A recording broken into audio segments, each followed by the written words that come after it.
como Deus tem sido bom com essa igreja, né? Desde a fundação, cada pastor que esteve aqui teve uma missão para cumprir, teve algo para fazer específico, de acordo com a sua característica pessoal, e a igreja é muito grata a Deus por isso, né? E eu sou grato a Deus também por vocês estarem aqui, né? É um prazer. Felipe foi pastor aqui por 9 anos, mais do que isso, para quem não sabe, nós nos batizamos juntos, no mesmo batismo, então a gente caminhou um bom tempo juntos, né? Foi um grande amigo do meu filho, né? Continua, né?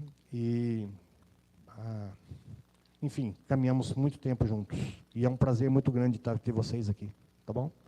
Deus abençoe. Eu queria chamar o Felipe Pirata. Ele vai ter um tempo de expor qual é a aventura dele lá no Japão, tá bom? Ele queria ir, ficou uns 5 anos falando, vou para o Japão, até que, enfim, enroscou um pouquinho no começo, mas foi. Eu queria orar, mais uma vez, por você, tá bom? Senhor, eu quero te agradecer pela vida do Felipe, pela vida da Lude, do Estevão, do Benjamin, dessa família querida. Obrigado porque o Senhor os trouxe bem. Eles vão passar um tempo revendo amigos, revendo família, participando da comunhão da tua igreja aqui no Brasil. Eu quero colocar todo esse tempo nas mãos do Senhor, te agradecer pela presença dele aqui. Que o Senhor use para falar aos nossos corações de uma maneira que só o Senhor sabe fazer.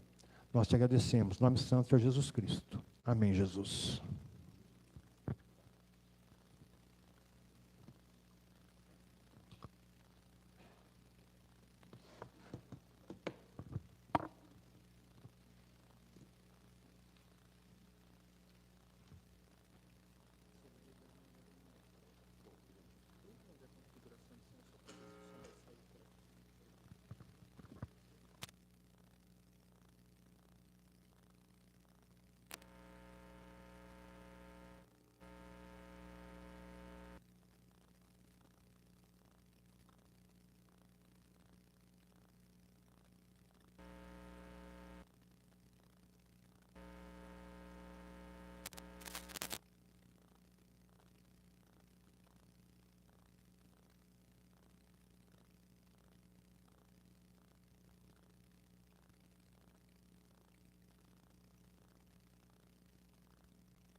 Bom dia, tudo bem com vocês?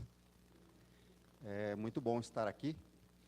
Só vou reforçar o quanto a gente não é novo. O nosso batismo foi dia 26 de novembro de 1995. Tinha um batistério ali onde é a quadra, e a gente foi batizado junto. Eu, a Taliba, tinha mais alguém que eu não lembro agora, acho que foi o João, a Nalva. Oi, Nalva, tudo bem? Não vi você aí. Mas assim, faz tempo, faz um tempinho já, né? Então, para mim, irmãos, é sempre muito bom estar aqui, né? Porque eu me converti nessa igreja, né? Eu me converti, o primeiro culto que eu fui foi na garagem da casa que a Salete morava, lá embaixo, uma garagenzinha, tinha 6 bancos, né? E eu cheguei, tinha, sei lá, umas 4, 5 pessoas, e o Luizão tocando, na época, mais ou menos assim, alguma coisa, era um seminarista no Palavra da Vida, e a gente começou a frequentar ali, então, assim, faz bastante tempo, né, já. É sempre bom voltar aqui. Depois a gente teve o privilégio, né, de voltar como pastor na igreja e estar aqui com os irmãos. Então, é sempre bom estar aqui de volta e ver vários de vocês que a gente conhece, e é muito bom ver alguns que a gente não conhece, né? E saber que, como a Taliba, eu perguntei, a igreja está firme? Está firme, né? Que bom que eu não consegui destruir ela, né? Essa é a maior alegria, saber que Deus tem suprido e não foi suficiente. Tudo aquilo que eu não fiz de bom e de errado, né? E ver a graça de Deus agindo, é muito maravilhoso. Irmãos, eu já vou pedir desculpa para vocês, porque eu sei que a escola bíblica dominical, mas a gente não vai poder estudar a Bíblia junto, porque eu sei que eu quero compartilhar com vocês um pouco do que a gente tem vivido no Japão. Tá? Eu vou falar sobre a palavra de Deus em alguns momentos, porque é isso que nos move, né? E pode abrir ali, Átila, para nós? Quem está ali na projeção?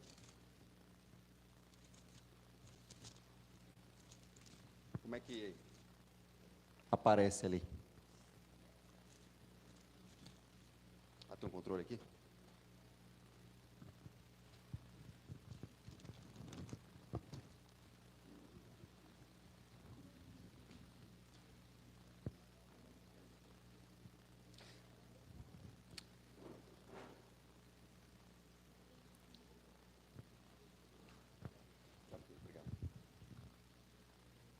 Eu vou pedir para você abrir lá em Mateus, capítulo 9. Eu sei que esse é um texto que talvez você não conheça. Mateus 9, 35 e 36.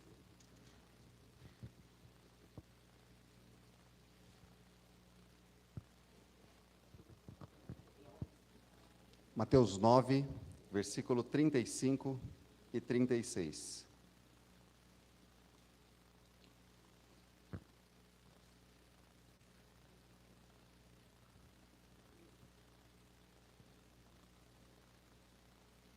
Eu já estou naquela fase em que eu tenho que deixar a Bíblia assim mais longe, assim, muito perto eu já não enxergo mais, já está meio... Todo mundo achou? Mateus 9, versículo 35 e 36. Irmãos, antes de eu ler, IBR Hamamatsu, era 25, eu errei ali. É o nome da nossa igreja lá no Japão. A IBR Hamamatsu é a Igreja Batista Reformada em Hamamatsu. Hamamatsu é o nome da cidade, tá bom? Então, esse é o nome da nossa igreja lá. E aí eu vou falar um pouquinho sobre tudo isso, inclusive sobre nós lá. Mas a primeira coisa que eu queria conversar com vocês é por quê? Que é onde está no nosso texto bíblico aqui. Tá bom? Mateus 9, 35 a 36. Eu vou ler para vocês e também eu vou pedir para o meu filho ler para vocês já já, tá? Diz assim, eu estou usando a NVI, não sei qual versão vocês usam aqui. Jesus ia passando por todas as cidades e povoados, ensinando nas sinagogas, pregando as boas novas do reino e curando todas as enfermidades e doenças. Ao ver as multidões, teve compaixão delas, porque estavam aflitas e desamparadas como ovelhas sem pastor. Eu vou ler de novo, tá?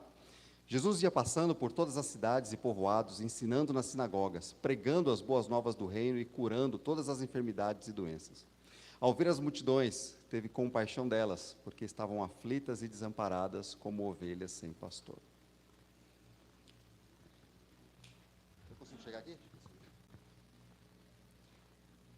それからイエスはすべての町や村を巡って街道で教え、御国の福音を述べ伝え、あらゆる病気、あらゆる患いを癒された。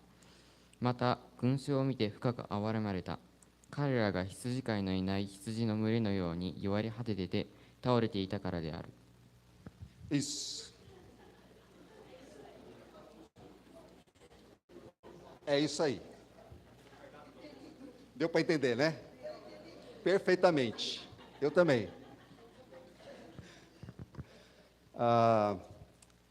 Irmãos, nesse texto, né, o que eu quero destacar com vocês é a visão de Jesus, né? E é isso que eu queria que nós pensássemos um pouco. O que nos move em estar aqui, né? Estarmos todos aqui, nesse mundo, estarmos aqui em Extrema. O que nos move, como cristãos, a estarmos vivendo aqui, nessa terra? O que nos move a sair daqui e ir lá para o outro lado do mundo? E, de fato, irmãos, depois que você pega esse voo, você vê o quanto é longe. É muito longe. A gente está cansado de ficar sentado, porque é muito longe. Né? Foram 14 horas e meia no primeiro trecho. Aí parou por 2 horas, aí a gente pegou mais 12 horas. E aí a gente chegou em São Paulo. Né? Então, assim, é cansativo, né? Não é espaçoso, é bem apertadinho. Mas graças a Deus, existe a possibilidade da gente chegar aqui e estar com os irmãos mais uma vez, né? Mas o que nos leva a fazer isso? E esse, eu acho que é aquilo que nós precisamos desenvolver, né? Precisamos amar ao Senhor, buscar ao Senhor, a ponto de desenvolvendo isso aqui, olha só. Ao ver as multidões, ele teve compaixão delas, porque estavam aflitas e desamparadas como ovelhas sem pastor. O que nós precisamos lembrar e entender, e esse tem sido o desafio com os meus irmãos lá, né? Esse tem sido a minha oração pela minha vida e a oração pelos meus irmãos lá da minha igreja, né, lá em Hamamatsu, que a gente aprenda a olhar para esse mundo com os olhos de Jesus, que a gente aprenda a olhar para as pessoas ao nosso redor com o mesmo olhar que Jesus tem, né? Que a gente aprenda a olhar para o nosso irmão com o mesmo olhar que Jesus tem, que a gente aprenda a olhar para as circunstâncias desse mundo com o mesmo olhar com que Jesus olha. E hoje à noite, se o Senhor permitir, eu vou falar um pouquinho mais sobre isso, né? Nós vamos ler mais textos sobre isso. Mas o que Jesus viu? Jesus olhou para as pessoas, aquelas multidões, e ele olhou para elas, e o coração dele se encheu de compaixão, de misericórdia. E quando isso aconteceu, por que isso aconteceu? Porque o que ele viu? Ele viu a realidade, aquilo que é a realidade da vida daquelas pessoas. Elas estavam aflitas e angustiadas, desamparadas.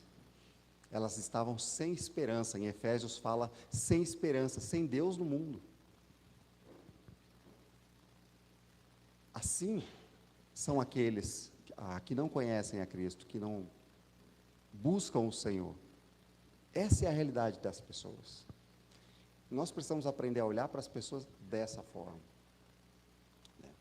E é isso que deve nos mover, é isso que nos move.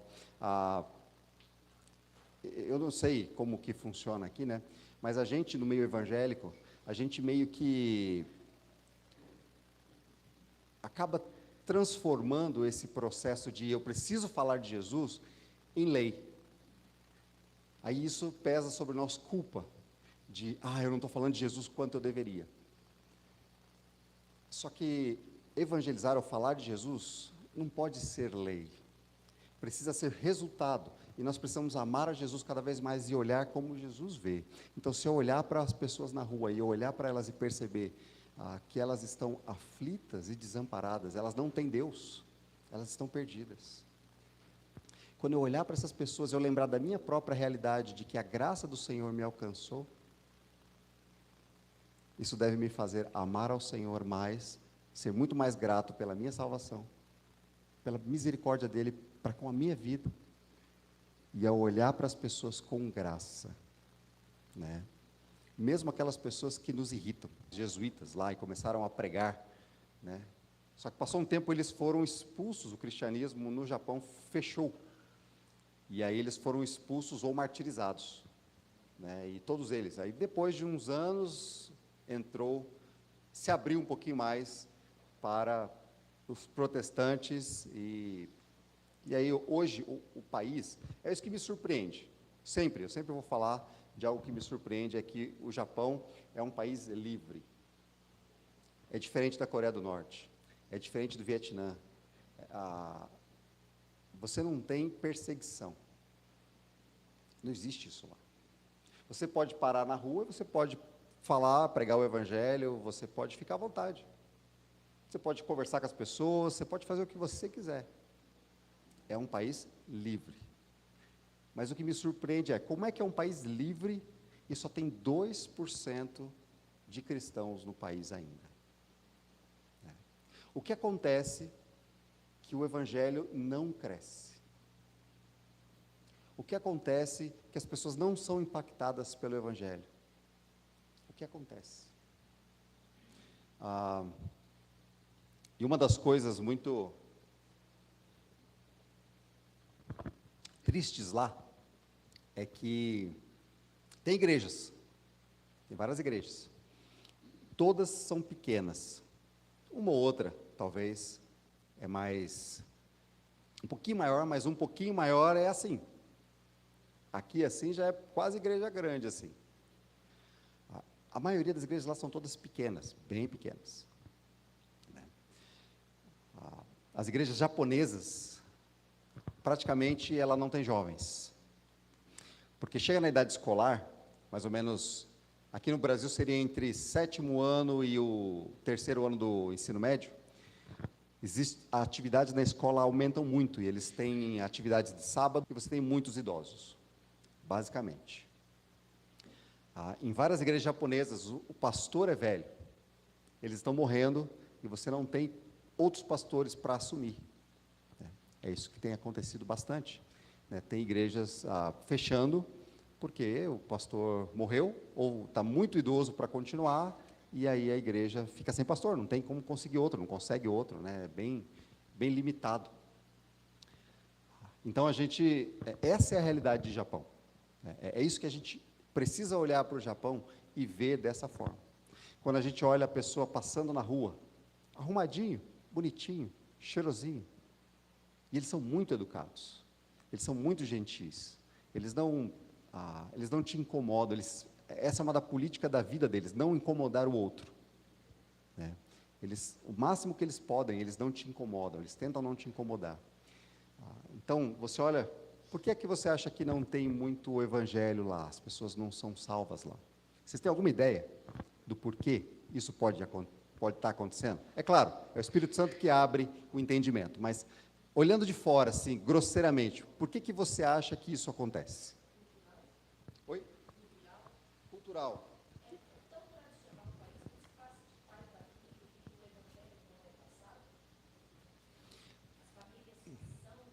As famílias que são cristãs, elas continuam sendo cristãs. Elas vão passando. Tem pouco filho também. Tem família que não tem filho. Tem famílias que têm 1 filho, 2 filhos no máximo. Realmente lá tem um problema de crescimento populacional muito grande. Lá não cresce. O governo está incentivando as pessoas a terem filho, mas eles não querem.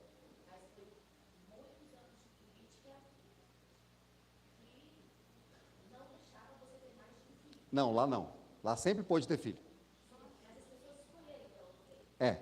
Elas escolheram não ter. Por quê? Porque elas escolheram não... Porque dá trabalho. Porque é caro.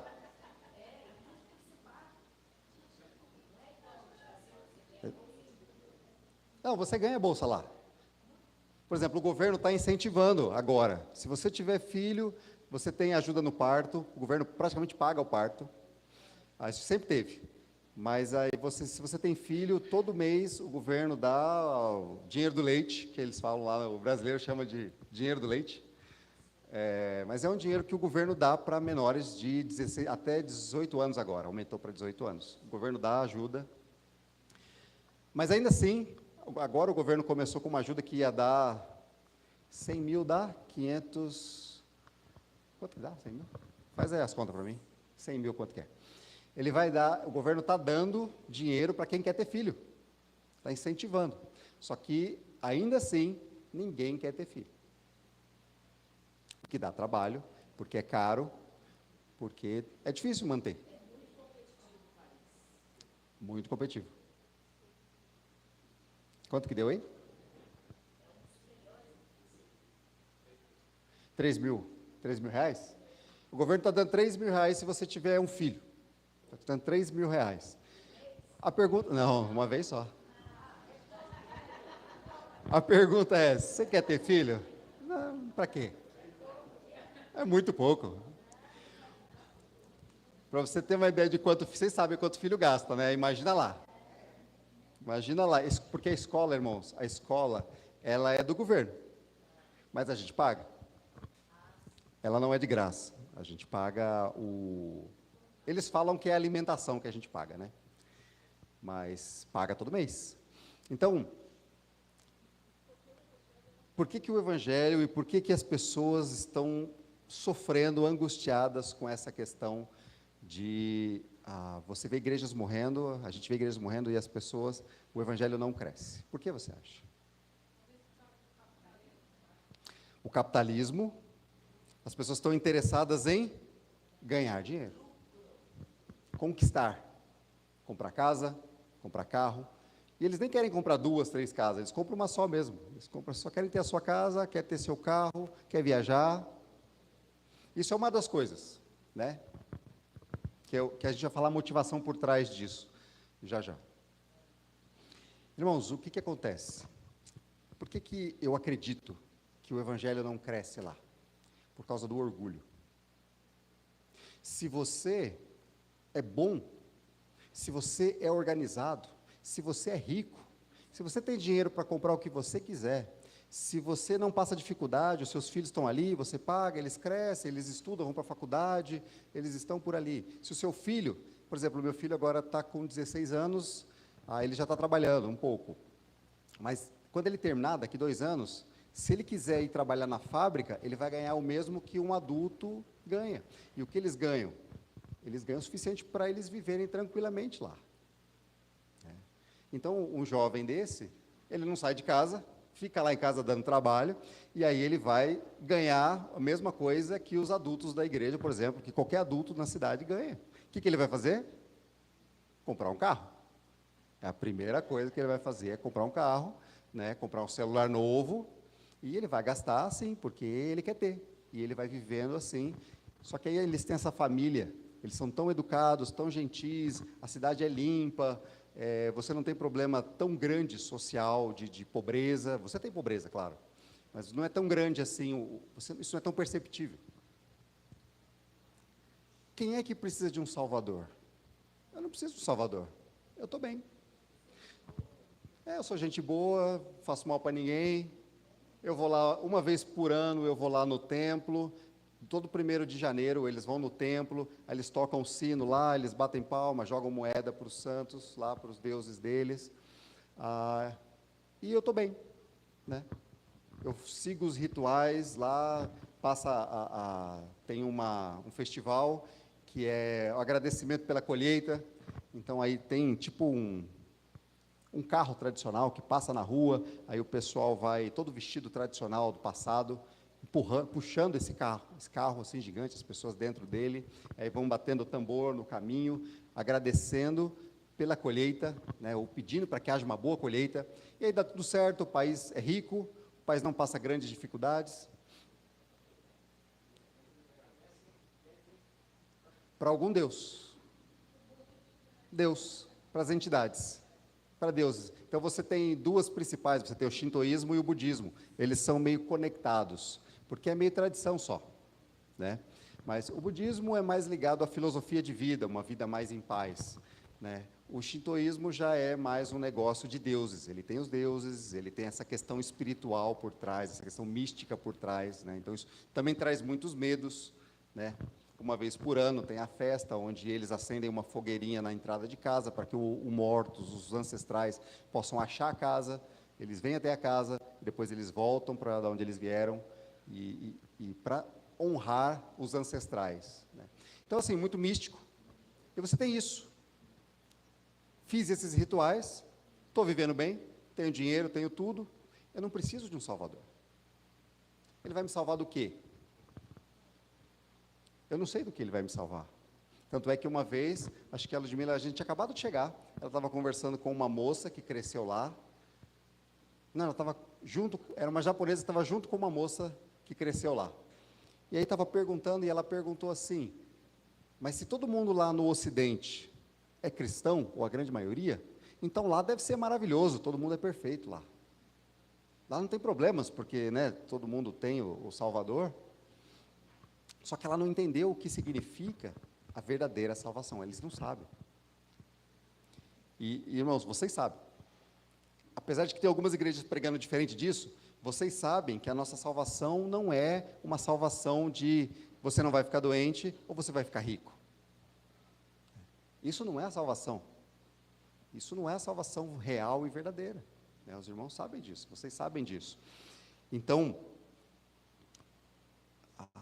essa compreensão de quem eu sou diante de Deus, é isso que faz o meu coração se humilhar e dizer, eu estou perdido.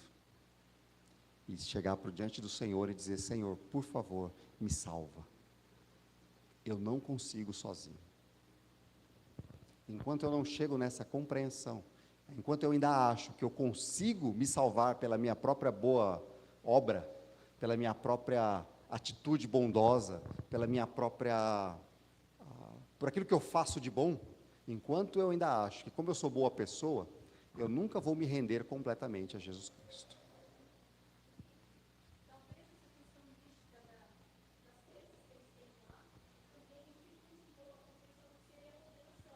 Aham.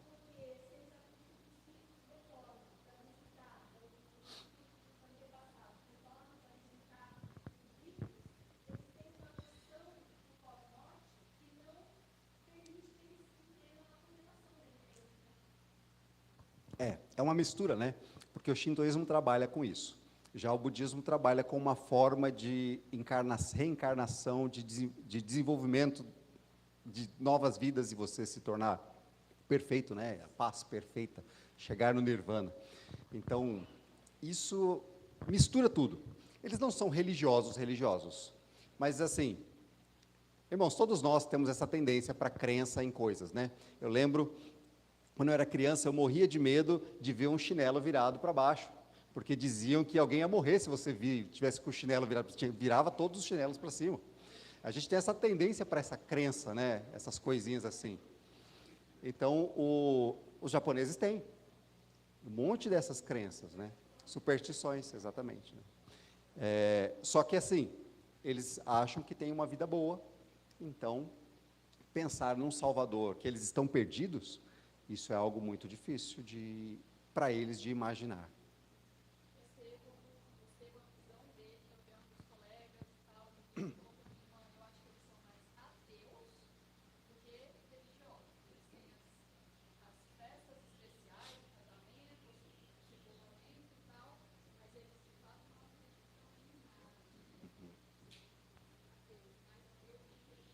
Vocês ouviram aí?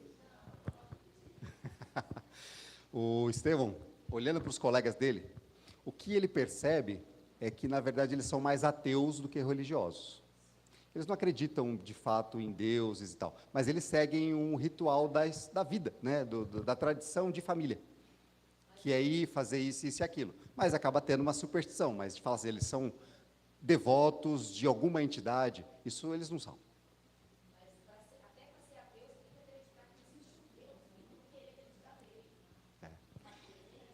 O que, na verdade, eles não pensam muito. Eles pensam o quê? Eu preciso trabalhar e ficar... Então, o capitalismo é muito forte nesse sentido, foi o que a gente falou no início. Né? Então, o capitalismo acaba sendo o Deus deles, de fato. Um Deus funcional, né? Um ídolo, por quê? Porque, na verdade, o coração deles eu quero conforto, cansa Deus. Então, a gente talvez precisa falar um pouco mais da grandeza de Deus, e como Deus é Deus grande e tremendo e que nós não alcançamos, não importa o que a gente faça, a gente não alcança. E eu acho que foi isso que eu entendi. Né? E quando eu falo a minha experiência de conversão da minha vida, eu olho para trás e eu vejo que eu sempre fui bastante religioso. Né? Eu frequentava a igreja, eu era muito religioso, sempre fui. Mas eu entender quem era Jesus Cristo, e que ele havia morrido na cruz ali pelos meus pecados, e que ele pagou e que eu era pecador, apesar de que eu nunca matei, nunca roubei, mais ou menos, né? Eu roubei talvez, mas nunca assim, tão grandemente, né? Tão grosseiramente. Eu nunca me envolvi com drogas, né? A gente não tinha costume de beber, a gente não bebia, né? Mesmo antes. E entender que mesmo nessa condição, que não é isso que me tornava pecador, mas é que eu nasci pecador. Quando eu entendi isso, então a minha experiência de salvação, eu acho que está muito próxima disso, de entender que eu não preciso fazer coisas que as pessoas chamam por aí de pecadão, para dizer que eu sou pecador. Eu sei que eu sou pecador, desde que nasci. Então, eu acho fantástico. Às vezes eu ficava assim, é muito gostoso você ouvir alguém que viveu uma vida toda torta e de repente ela chegou diante de Jesus e ela foi restaurada. Né? Isso é muito lindo de ver. Então, a gente não vê muito isso, por exemplo, no meu caso, né? Eu vivi uma vida daquelas, né? Eu ia para a igreja, voltava, e não tinha muitos envolvimentos com nada assim muito grandioso, mas ainda assim, entender, eu estou perdido, eu sou pecador. O resultado da minha vida vai levar à morte, vai levar à condenação, vai levar para a distância de Deus, por causa do pecado que é em mim. Então, eu acho que em termos de estratégia, é você lidar com essa questão do Evangelho, tentando mostrar quem é Deus, quem sou eu na vida real. Mas não tem jeito, é a pregação das boas novas, como a gente conhece, de forma clara. E aí o processo é através de relacionamento, né, que a Ludmila estava falando. Você abordar alguém na rua é muito difícil, porque eles te ouvem atentamente, eles são muito educados, mas ele não vai se abrir com você de cara. Eles são quase mineiros. Vai levar anos para você conseguir estar ali, eles são desconfiados, né, ainda mais de estrangeiro, né, nós somos estrangeiros, então, ainda mais de estrangeiros, eles são desconfiados, e aí vai levar tempo caminhando junto, e é assim, é através do relacionamento. Né? Não só, né, a Ludmila está falando que uma das estratégias que nós temos é a próxima geração, mas eu acho que uma das estratégias é a próxima geração. Por quê? Porque eles cresceram na escola japonesa. Daqui a pouco eu vou mostrar para vocês, não vou mostrar. Daqui a pouco eu vou tentar mostrar alguma coisa para vocês, mas não vai dar para ver. Eles cresceram na escola japonesa. O Benjamin, ele chegou lá, ele foi para o primeiro ano. Ele chegou no final do primeiro ano. O Estevão chegou lá no final do terceiro ano do ensino fundamental, ensino elementar, eu não sei o nome aqui. Mas ele era 6 anos e 8 anos de idade, né? Então, o Benjamin agora, ele tem mais tempo de Japão do que de Brasil. Né? E o Estevão ainda falta 2 anos, mas o Benjamin, ele tem mais tempo de Japão do que de Brasil agora. Então, assim, eles cresceram no meio dos japoneses. Eles falam japonês razoável, mais ou menos. Mas eles falam bem japonês, e aí eles têm amigos japoneses, que têm crescido junto. Então, isso acaba, no futuro, mais para frente, eles terem esses contatos e eles conseguirem estar perto dessas pessoas e evangelizarem mais diretamente. Né? A gente até tenta com os japoneses, mas é muito complicado. A gente tem o problema da língua, que é uma barreira. Você pregar o evangelho já não é um negócio fácil. Você pregar o evangelho em japonês é um negócio muito, muito difícil. Né? Porque, por exemplo, o Benjamin, ele gosta de ler. Ele só lê a Bíblia dele em japonês.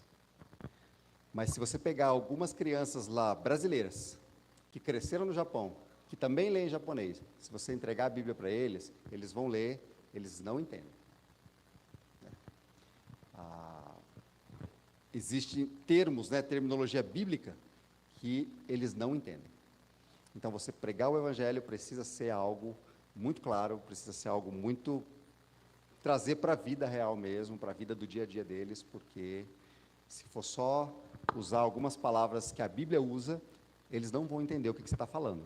Porque eles não entendem, irmãos, aqui, querendo ou não, a gente vive num país cristão, né, onde você, de alguma forma, em algum momento da sua história, você ouviu sobre quem é Jesus, você ouviu sobre Cristo, sobre Deus, sobre o sacrifício de Jesus, sobre crucificação. Em algum momento você ouviu, você sabe um pouco. Lá não. Lá eles vão falar com os amigos deles, eles não sabem nada assim de Jesus, sabem que Jesus veio à Terra, alguma coisa existiu, mas é só isso. Então você tem que explicar tudo. Tem que ajudar eles a entender tudo, porque eles não sabem praticamente nada, né, do cristianismo. Tudo bem? Por que eu estou falando isso? Porque nós fomos para o Japão e a gente precisa olhar para aquelas pessoas como Jesus olhou, ter compaixão delas, porque elas estão hoje aflitas e desamparadas. Eu falo para os meninos, né? Olha para os seus colegas, são muito legais. Aqui a foto, na verdade, não está mais aqui. Mas a foto que estava ali era de um... Deixa eu ver se ele aparece ali, não aparece? Apareceu. A foto que estava ali, que não vai dar para vocês verem mesmo de qualquer forma, era de um colega do Estevão, porque na verdade o Estevão tirou a foto do colega dele, olhando, no fundo tinha um templo. E aí os meninos são super simpáticos, são super legais, são super alegres, mas nós precisamos entender que ainda que eles sejam super simpáticos, eles estão perdidos. Falhou aí? Eles estão perdidos. E aí eu vou dizer isso para você. É a mesma coisa aqui. Lá tem mais gente perdida que aqui, eu acho. Mas é a mesma coisa aqui. A pessoa que trabalha com você do seu lado, a pessoa que estuda com você na sua escola, ele está lá rindo, ele está fazendo piada. Aqui ele faz piada, lá ele faz pouca piada, né? Não sei, os japoneses. Mas os seus colegas estão rindo, fazendo piada sobre sofrimento, né? Sobre a falta de dinheiro.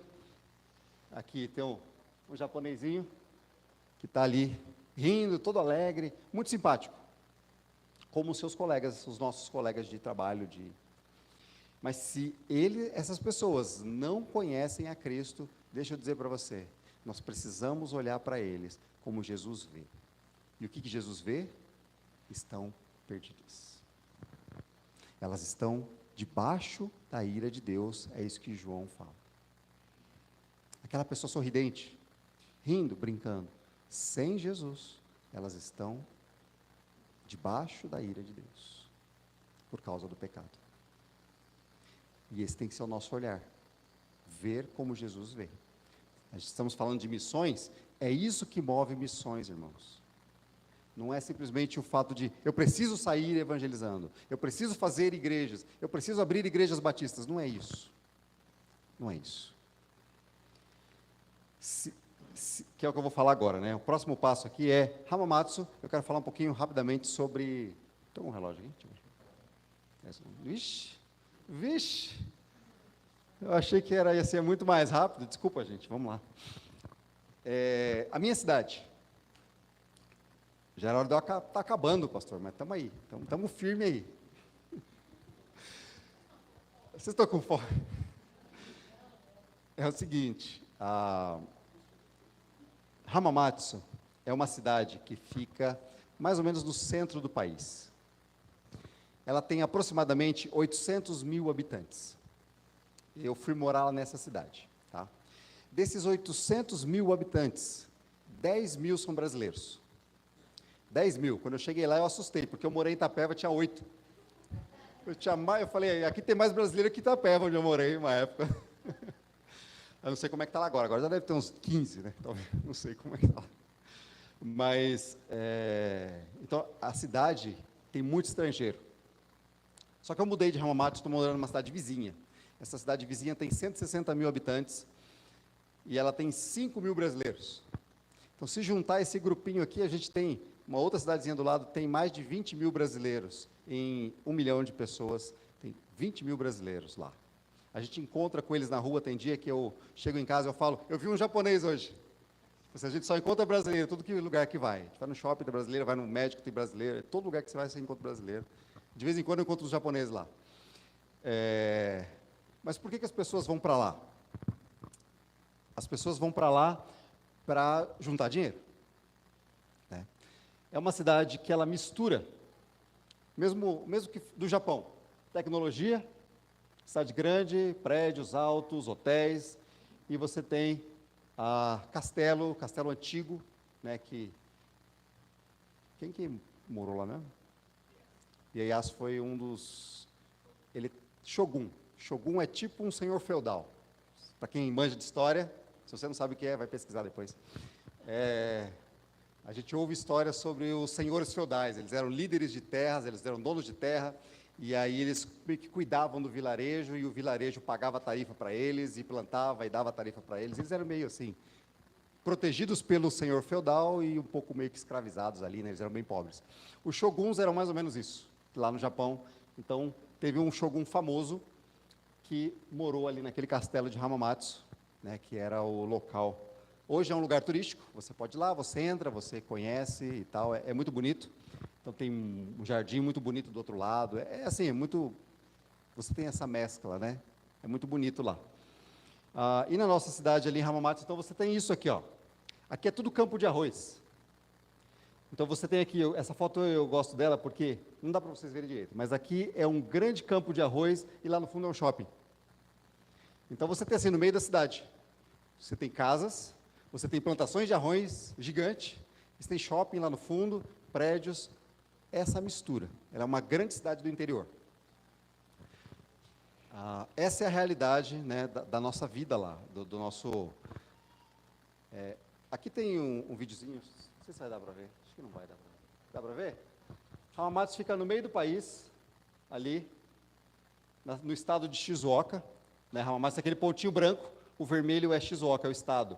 Então está mostrando que tem muitos estrangeiros ali, mas o pessoal vai muito lá para trabalhar em indústria. Você tem grandes indústrias. Aí está mostrando que, por exemplo, provavelmente uma brasileira que está atendendo numa farmácia, então ela trabalha nessa farmácia. Aí você tem um outro brasileiro ali almoçando, dá para ver que ele é brasileiro, ele não é japonês, né, num restaurante brasileiro, comendo comida brasileira, com garfo e faca.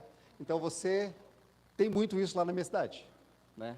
Você tem mercado brasileiro. Eu achei que a gente ia chegar lá, não ia ter carne, não ia ter feijão, não ia ter mandioca, não ia ter Nescau e Toddy. Tem tudo lá. Tem tudo. É caro, mas tem. Tá? O brasileiro dá um jeito. Tem mercado brasileiro, tem uns 3 ou 4 na minha cidade. Não, foi bem longe. Foi bem mais no norte.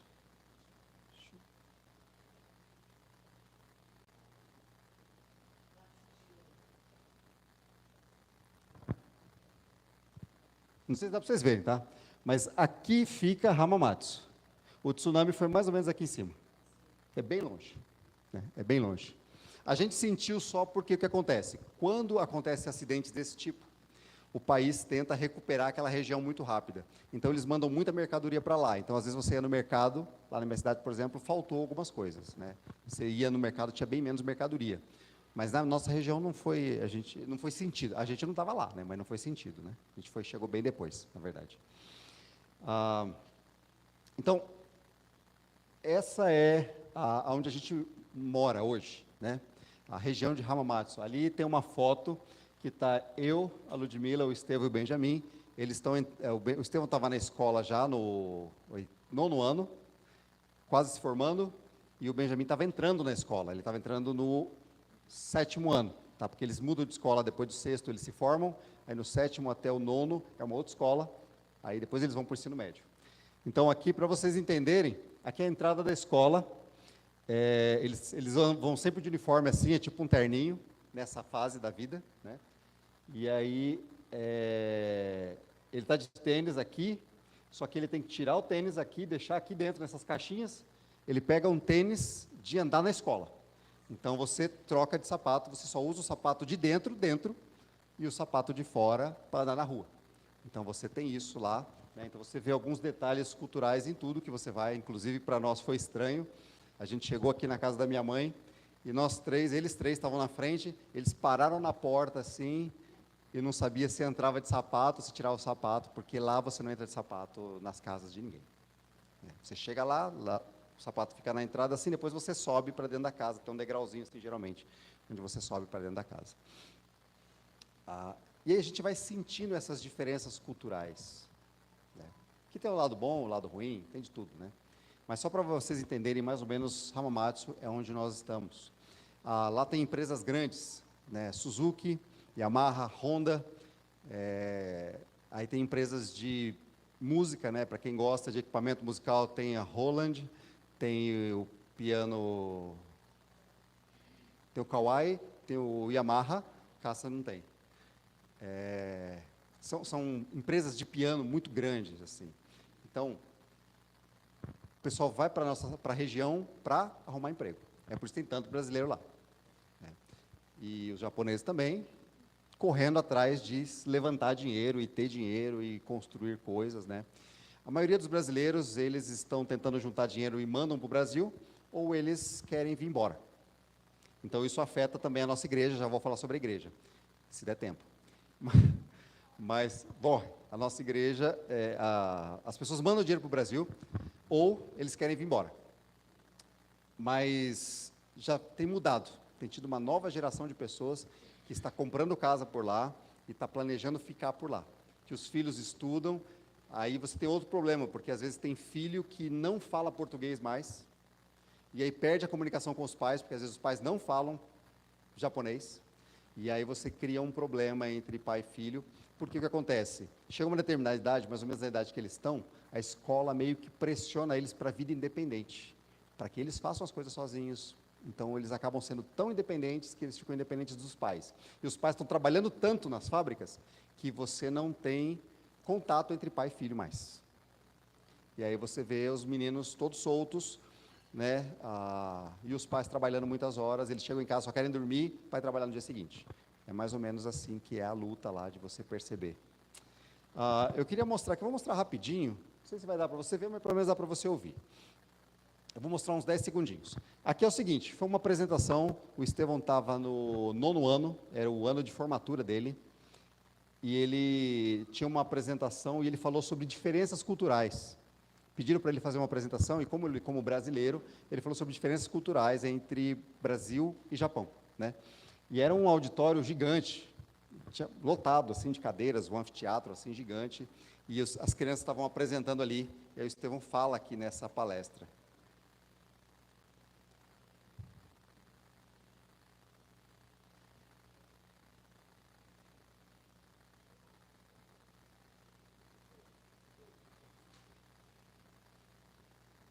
Não?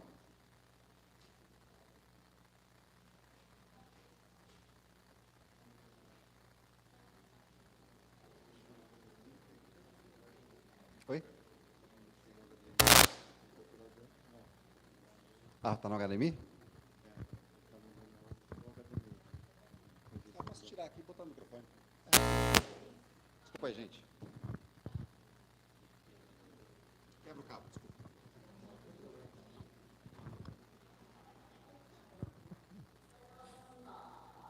平田さんは皆さんに異文化理解について学んでほしいそうです。ぜひお聞きください。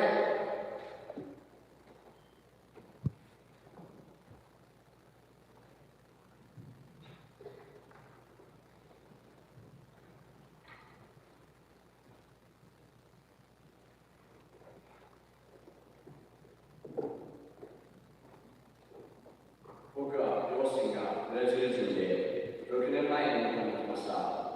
そんな僕らからこそ話せる日本の文化についてや皆さんへ届けたいメッセージをお話ししたいと思います。まずはこちらの画像をご覧ください。こちらは有名な絵で文化の違いによって行動が変わることを表しています。 Só um pouquinho, depois eu posso mostrar para vocês podem ouvir depois aqui no computador, que acho que fica melhor. Só para dizer que os nossos filhos, então, eles se integraram lá na realidade, só que aí é essa ideia de você ser testemunha onde eles estiverem, isso que a gente tem falado constantemente para eles, né? Olhar para as pessoas ao seu redor com entendendo quem elas são. Eu vou correr um pouquinho aqui, próximo ponto, se você já pergunta, depois você me faz. IBR Hamamatsu, eu quero falar um pouco sobre a nossa igreja. A nossa igreja, ela é hoje, como eu falei, basicamente brasileiros. É um grupo pequeno, nós somos 8 famílias, tá bom? Existe uma oscilação muito grande. A igreja já foi menor, a igreja já foi maior e ela já está pequena de novo, então oscila muito. Por quê? Porque os brasileiros, se surgiu uma oportunidade de trabalho em outro lugar, ele vai. Ele não está lá por causa da igreja ou por causa da comunhão. Ele precisa, surgiu lá uma oportunidade, ele vai. Então ele vai para outro lugar e aí ele sai da igreja. E aí, então, se o salário, a Ludmila falou que as pessoas mudam,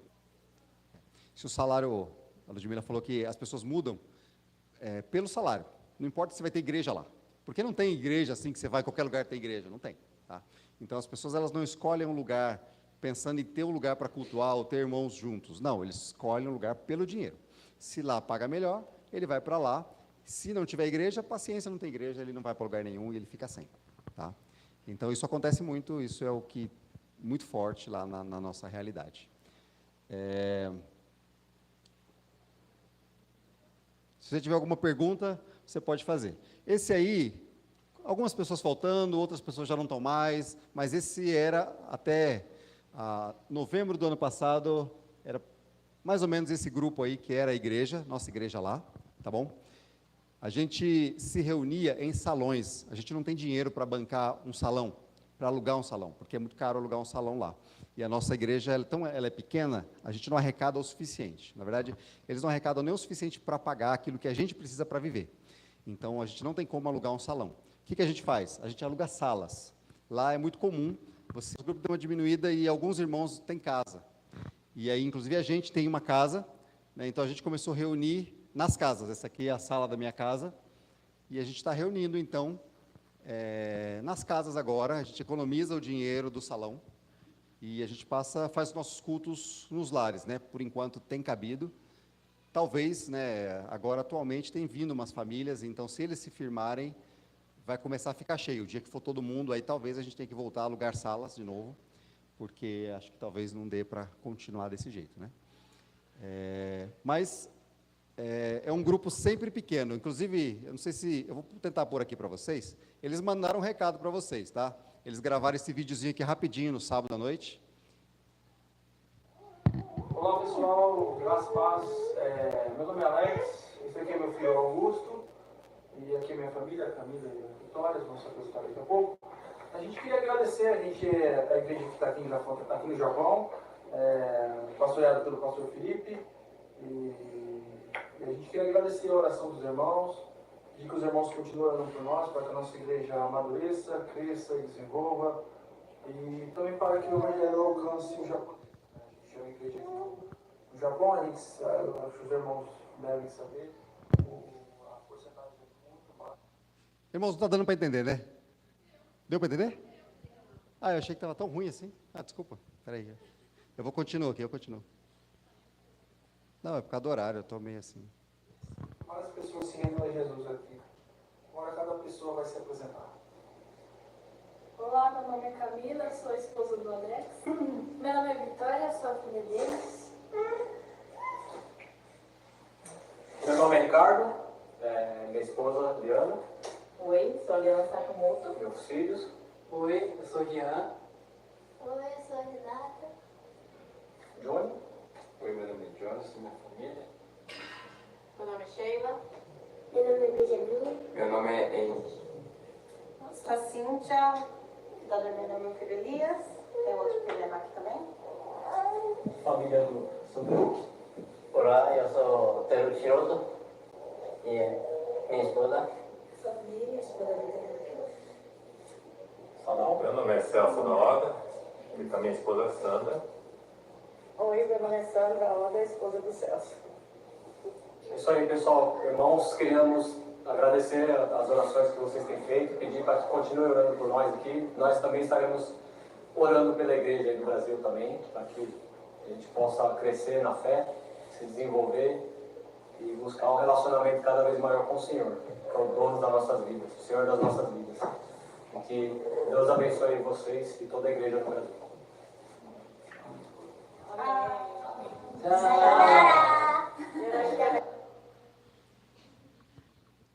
Eles quiseram mandar assim, eu falei para eles mandarem um oi, eles quiseram se apresentar para vocês, né? Esse aqui é o casal, o Sr. Teruque e Dona Miriam. Uma coisa curiosa da nossa igreja aí, da cidade, é que lá eu conheci gente de todo lugar do Brasil. Na nossa igreja tem gente que veio de Belém, do Pará, teve gente que vem do Nordeste, tem gente do Paraná, tem gente de São Paulo, tem gente do Mato Grosso, tem gente de vários lugares do Brasil que a gente conheceu lá, né? Então, o Sr. Teruque e a Dona Miriam, acho que hoje eles são o casal, os mais velhos da igreja, né? Eles estão lá no Japão, já deve ter uns 30 anos, mais ou menos, que eles moram lá, tá?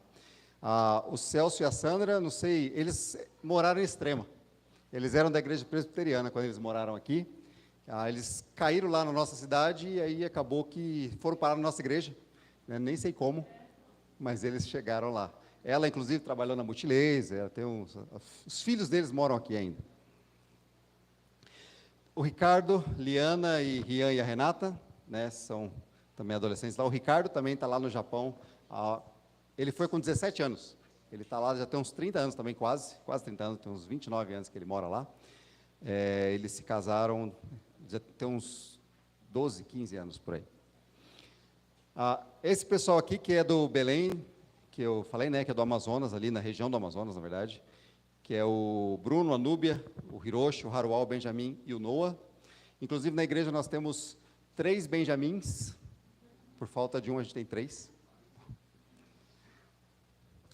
Esse aqui é o Alex e a Camila, a Vitória e o Augusto. O Augusto nasceu ano passado, lá, né? Esse casal aqui, essa família, eles são do Paraná. Eles vieram, quando a gente chegou, eles estavam lá, e aí eles decidiram voltar para o Brasil. Eles voltaram para o Brasil, ficaram 2 anos no Brasil, eles não se adaptaram, sentiram falta da gente e voltaram para lá, e eles já estão lá, acho que já tem uns 2 anos, né? Mais ou menos. Hã? Eles construíram uma casa no Arapongas, eu acho que é. Acho que é em Arapongas. Esse aqui é o Johnny e a Sheila, eles praticamente cresceram lá no Japão, tá bom? E já se casaram, tem esses 2 filhos aí. Aqui nós temos a Vanessa, a Kaori, a Kemi e o Kaito. Eu coloquei entre parênteses lá o Cláudio, porque o marido dela, né, o pai deles saiu de casa, tá bom? Se separaram lá. Eles eram aqui de Pedreira. Eles eram daqui de Pedreira. Eles foram mais para o Japão, mais ou menos na mesma época que a gente foi. Tá? Então, se você puder, ore por eles. A esposa está enfrentando situações bem difíceis lá, né, com 3 filhos.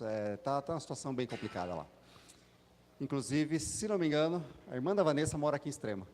A irmã da Vanessa mora aqui em Extrema. Eu não conheço, mas ela falou para a gente que ela mora por aqui. Então, orar por eles, tá bom? Essa família aqui também, ela chegou lá tem uns quase 8 anos, né? É uma das famílias da igreja. Essa família aqui, eles não são membros da igreja, mas eles têm frequentado. Ele é peruano, né? Ele vai, assim, ele não vai, na verdade, né? Mas a esposa e os filhos têm estado ali com a gente também. Eu quis destacar essa foto aqui porque o ano passado nós tivemos o privilégio de batizar 3 adolescentes, dos quais 2 eram meus filhos, né?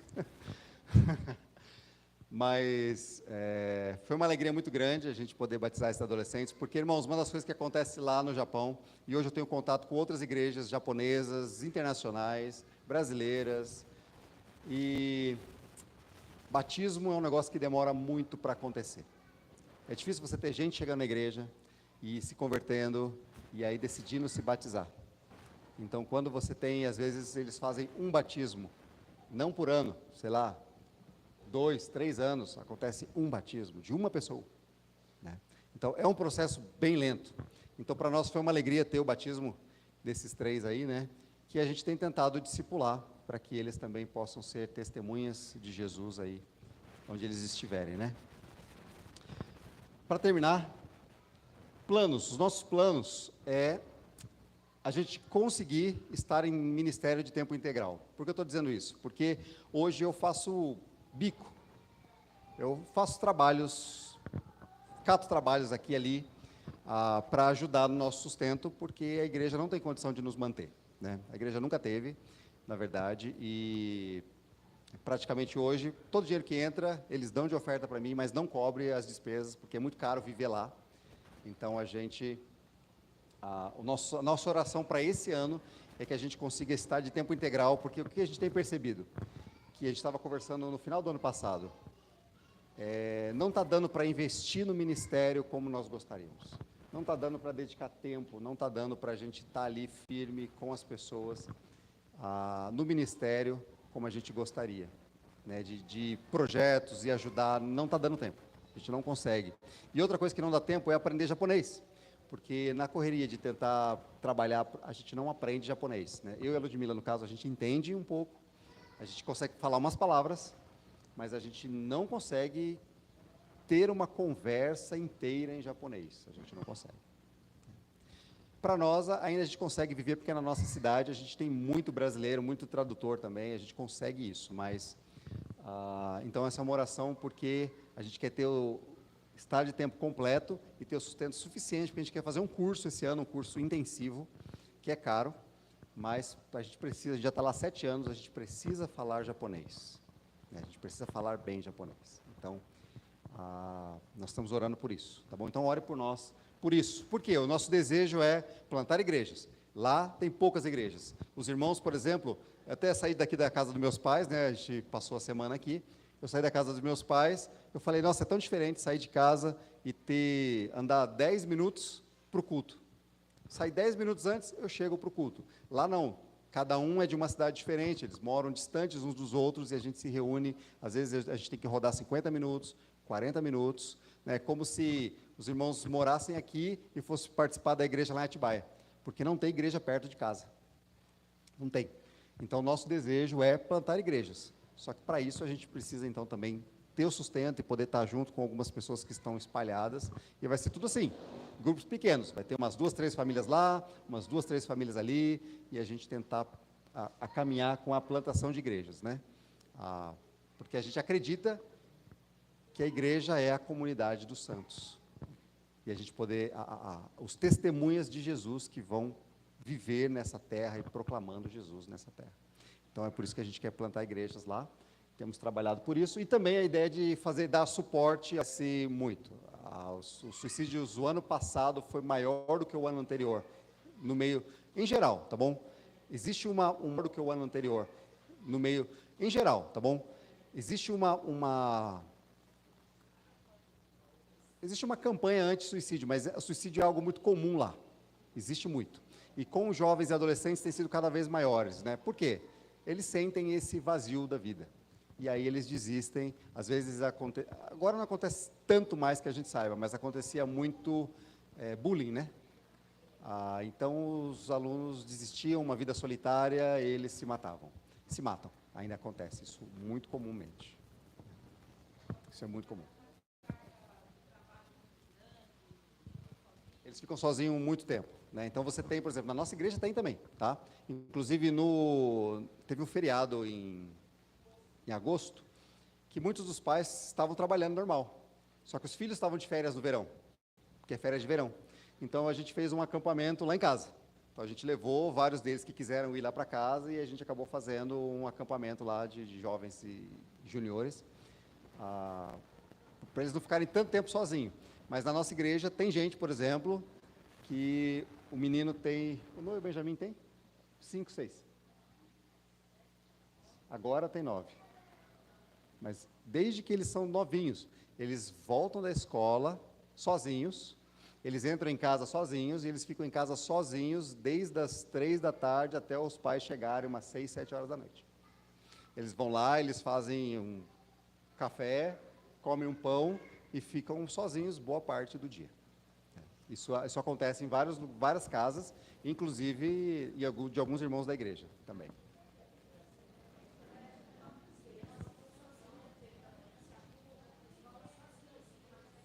Só um minutinho que ela estava falando. Eu também estava... Pode falar. Também está assim. Mas é que aqui tem conselho tutelar, lá não tem. Lá eles deixam mesmo. A Marita ia falar. Fala, Marita.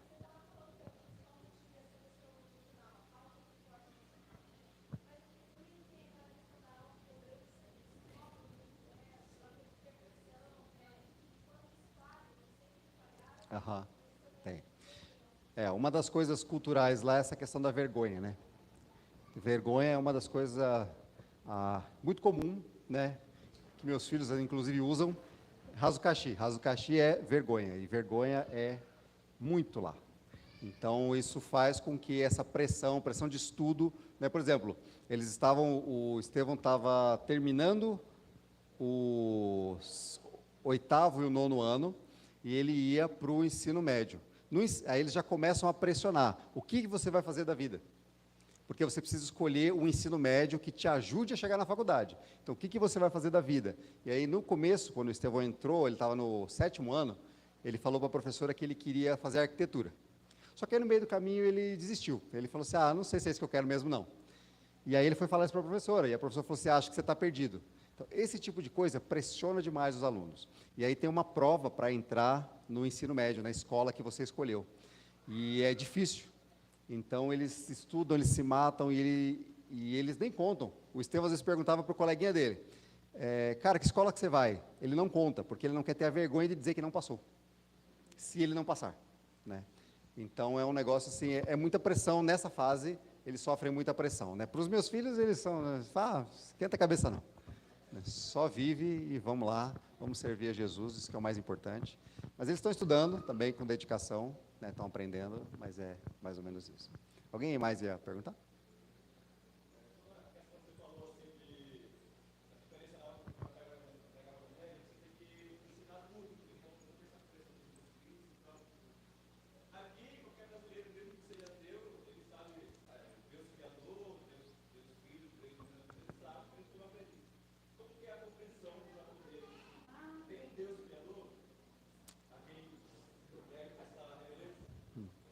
Não, eles não têm essa coisa de um Deus. Eles têm deuses, divindades. Eles prestam homenagem a, por exemplo, eles sabem que existe alguma entidade que cuida da colheita, por exemplo. Mas isso é tradicional, isso é só tradição, na verdade. Como o meu filho estava falando. Basicamente, hoje eles não acreditam em nada assim. Eles têm superstições e vão viver na rotina da vida. Sempre viveu assim, os pais viviam assim, eles vão viver assim, né? Eles não vão sair porque... Inclusive, se você sair do sistema tradicional que os pais faziam, você está abandonando a herança familiar, né? Então, isso é um negócio que eles valorizam muito, a tradição familiar. Valorizavam, né? As novas gerações estão mudando um pouco alguns conceitos aí, estão meio fugindo disso tudo. Esperamos que isso tenha um lado positivo, que seja a crença no Evangelho, mas ainda assim é muito forte a questão da herança da família ainda, né?